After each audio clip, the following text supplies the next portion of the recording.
নমস্কার বন্ধুরা, আমি রবিনা। আমি এই মিনি ব্লগটা আজকে করছি, একটা গল্প দিয়ে শুরু করছি। তোমরা সবাই শোনো, ভালো লাগলে লাইক করো, কমেন্ট করো, পাশে থেকো, ঠিক আছে? বুনো হাঁস, বুনো হাঁসের গল্প, ঠিক আছে? বুনো হাঁসের জীবন কাহিনী তোমরা একটু শোনো, তোমাদের আশা করি ভালো লাগবে। নিজেরাও শুনো, নিজেদের বাচ্চাদেরকেও শুনিও, সকলেই এটা শুনতে পারো, ঠিক আছে? কি ভিডিও দেবো বুঝতে পারছিলাম না, তাই একটা গল্প শোনাচ্ছি। যদি গল্প শুনে ভালো লাগে অবশ্যই কমেন্টে লিখবে যে গল্প শোনাও। দিদি বলো, রবিনা বলো, যাই বলো, বন্ধু বলো, অবশ্যই তোমরা বলবে, ঠিক আছে? চলো শুরু করি গল্পটা। বুনো হাঁস, লীলা মজুমদারের গল্প, ঠিক আছে? লীলা মজুমদার এই গল্পটি লিখেছে। এখন যদি আকাশের দিকে চেয়ে দেখো, দেখতে পাবে দলে দলে বুনো হাঁস তীরের ফলার আকারে কেবলই উত্তর দিকে উড়ে চলেছে। কেউ এত উঁচুতে উড়ছে যে কোনো শব্দ নেই, কারো শুধু ডানা শো শোনা যাচ্ছে। আবার কেউ বা বলছে গাক গাক গাক। ওরা গরম দেশের শীত কাটিয়ে এখন শীতের শেষে আবার নিজেদের দেশে ফিরে যাচ্ছে। ওদের বেশি গরমও সয় না, আবার বেশি শীতও সয় না, বুঝলে? কেউ কেউ হিমালয়ের উত্তর দিক থেকে বরফের পাহাড় পেরিয়ে আসে। অনেকে নাকি ভারতের মাটি পার হয়ে সমুদ্রের ওপর দিয়ে উড়ে ছোট ছোট দ্বীপে গিয়ে নামে। আচ্ছা, আমি আগেই বলি, গল্পের মধ্যে একটু কথা বললাম। আমি অনেক দিন এইসব চর্চা করি না, পড়াশোনা নিয়ে একটু আটকে যাচ্ছে, ক্ষমা করে দিও, ঠিক আছে? চলো। সেখানে মানুষের বাস নেই নিরাপদের, তাদের শীত কাটে। আচ্ছা, সেখানে মানুষের বাস নেই নিরাপদে, তাদের শীত কাটে। পৃথিবীর দক্ষিণের আধখানায় আমাদের শীতের সময় গরম, আবার আমাদের গরমের সময় শীত, বুঝলে কিছু? আচ্ছা, লাদাখের একটা বরফে ঢাকা নির্জন জায়গাতে আমাদের জওয়ানদের একটা ঘাঁটি ছিল। আচ্ছা, এখানে জওয়ানই লেখা আছে। কথা বলবে না, বারণ করেছি তো, কথা বলবে না। তখন শীতের শুরু। মাথার ওপর দিয়ে দলে দলে বুনো হাঁস দক্ষিণ দিকে উড়ে যেতে বাড়ির জন্য ওদের মন কেমন করত। চিঠিপত্র বিশেষ পৌঁছতো না, শুধু রেডিওতে যেটুকু খবর পেত। আচ্ছা, একদিন ইচ্ছে করে ক্যামেরাটাকে এদিকে সরিয়ে দিচ্ছে, কি বলবো বলো। একদিন একটা বুনো হাঁস দল ছেড়ে নিচে নেমে পড়ল। একটা ঝোপের ওপর নেমে থরথর করে কাঁপতে লাগলো।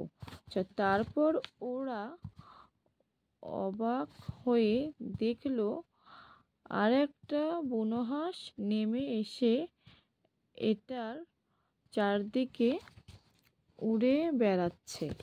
আচ্ছা, উড়ে বেড়াচ্ছে। খুব সুন্দর গল্পটা। আচ্ছা, বরফ পড়তে শুরু করতেই জোয়ানরা লেখা আছে, কিন্তু এটা মনে হয় জওয়ানরাই হবে। ঠিক আছে, জওয়ানরা গিয়ে আগের হাঁসটাকে তাঁবুতে, এটা জওয়ানরাই হবে, লেখাটা ভুল ছেপেছে, যাই হোক গে, তাঁবুতে নিয়ে এলো। অন্য হাঁসটা প্রথমে তেড়ে এসেছিল, তারপর ওদের সঙ্গে সঙ্গে নিজেও গিয়ে তাঁবুতে ঢুকলো। আচ্ছা, ভিতরে ছেড়ে দিতেই দেখা গেল প্রথম হাঁসটার ডানা জখম হয়েছে, তাই বেচারি উঠতে পারছিল না। আচ্ছা, জওয়ানদের মুরগি রাখার খালি জায়গা ছিল, সেখানেই বুনো হাঁসটার রইল। টিনের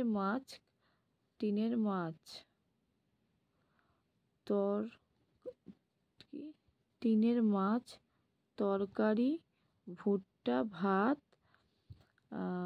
ফলের কুচি এইসব খেত।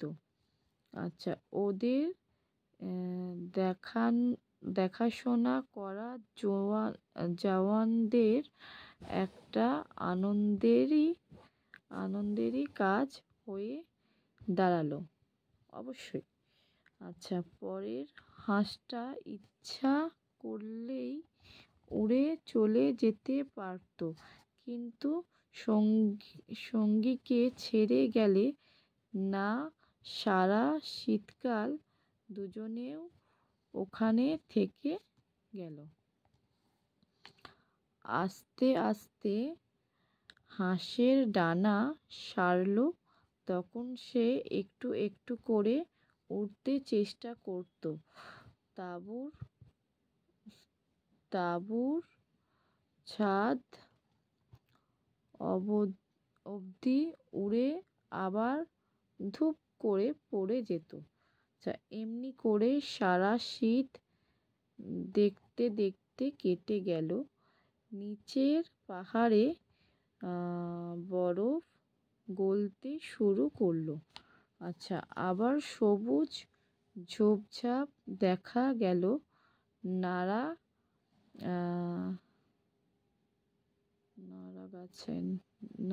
গাছে পাতা সারা, মনে হয় এটা সারাই ছিল, শব্দগুলো ভুল লিখে, যাই হোক, সারা গাছে পাতার আর ফুলের কুঁড়ি ধরলো। তারপর পাখিরা আবার আসতে আরম্ভ করলো। এবার দক্ষিণ থেকে উত্তরে দেশে ফিরে ওরা বাসা বাঁধবে, বাচ্চা তুলবে। এদের হাঁসরা আজকাল তাঁবুর বাইরে চড়ত, আর মাথার ওপর দিয়ে হাঁসের দল গেলেই চঞ্চল হয়ে উঠত। তারপর একদিন জওয়ানরা সকালে কাজ সেরে এসে দেখে হাঁস দুটো উড়ে চলে গেছে।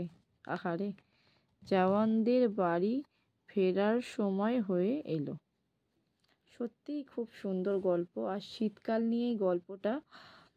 একটা হাঁস জখম হয়ে গেছিল, তাই আমাদের জওয়ানরা ওদের উদ্ধার করে ওদেরকে নিয়ে খুব আনন্দেই দিনটা কাটিয়েছে সারা শীতকালটা। ঠিক আছে, তোমাদের কেমন লাগলো অবশ্যই বলো। আমার আটকানোর থেকে বড় কথা, এখানে কিছু কিছু শব্দ না ভুল ছাপা হয়ে যায় ওরকম, কিন্তু নিজেকে বুঝে নিতে হয়। তো যাই হোক গে, আমি খুব দুঃখিত, গল্পটা হয়তো সুন্দর করে গুছিয়ে বলতে পারলাম না, পরের গল্পটা সুন্দর করে বলার চেষ্টা করব। কিন্তু আমার গল্পটা খুব ভালো লেগেছে, তোমাদের কেমন লাগলো অবশ্যই বলো। আর পাশ থেকে তোমাদের দাদাভাই যদি কিছু কটু কথা বলে থাকে ক্ষমা করো, ওর হয়ে আমি ক্ষমা চেয়ে নিচ্ছি, ঠিক আছে? কেউ কেউ কারোর সুখ সহ্য করতে পারে না, তাই আমি খুব দুঃখিত। ভালো থেকো, সুস্থ থেকো, গল্পটা মন দিয়ে শোনার চেষ্টা করো। আমিও পড়লাম, ছোট গল্প, কিন্তু খুব সুন্দর একটা মিষ্টি গল্প, বুনো হাঁসের গল্প, ঠিক আছে? এরপরে যদি গল্প শুনতে চাও আমাকে অবশ্যই জানিও। টাটা, বাই বাই, সবাই ভালো থেকো, সুস্থ থেকো, সবাই দেখো। রাধে রাধে।